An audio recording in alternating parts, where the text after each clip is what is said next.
వస్తుందండి. నేను రాష్ట్రం నుంచి వచ్చింది. ఏం కష్టం ఉంది? మాకు కిలో నొప్పులు వచ్చింది. రేపటి నుండి 2 నెలలు అవుతుంది. 2 నెలలు అవుతుంది. ఎట్లా ఉండే కీళ్ళ నొప్పుల అవస్థ? కీళ్ళ నొప్పులు ఒక దగ్గర నుంచి ఒక దగ్గర మారుతూ ఉండే. ఫస్ట్ వేలు చిట్టినరకు వచ్చింది, మోకాలు నుంచి భుజం నుంచి మెడ కూడా వచ్చాయి. మరి చాలా అవస్థ ఉండే. కూర్చొని లేకుండా పరిస్థితి ఉండే, మంచాలు పడుకుంటే లేకుండా పరిస్థితి ఉండే. అన్నం తినచ్చు చాలా అవస్థ ఉండేది. తర్వాత మంచాల్లో జ్వరం రాత్రులు ఉండేది. మంచాల్లో చూసుకున్నాడు సర్జరీ దగ్గర ఒక్కరి స్పెషల్ దగ్గర చూసుకున్నాను. ఆయన తగ్గలేదు. ఎయిర్ హాస్పిటల్లో 1 రోజులు ఉన్నాను. ఆయన తగ్గలేదు. బెడ్ సిక్ వారం రోజులు ఉన్నాను. మా నాన్న ఫ్రెండ్ యాదగిరి అంకుల్ మామూలు ఇక్కడ చాలా సుభాష్ చంద్ర డాక్టర్ తీసుకొచ్చాడు 1 month క్రితం. తీసుకొచ్చి చూపించాడు.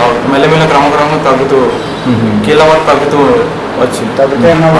పడుతూ మెల్ల క్రమక్రమంగా తగ్గుతూ ఇప్పుడైతే పరిస్థితి చాలా తగ్గిందా?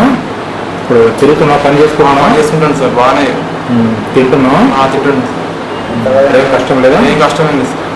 ఎన్ని రోజుల మందు కాబట్టి ఇక్కడ ఒక నెల అవుతుంది సార్. ఇక్కడికి ఎవరు చెప్పారు మీకు రమ్మని చెప్పి? మా అంకుల్ చెప్పాడు సార్, యాదగిరి అంకుల్ చెప్పాడు. ఆయనకి ఎట్లా తెలిసిందట? ఆయనకి నడుము నొప్పి చాలా అవసరం.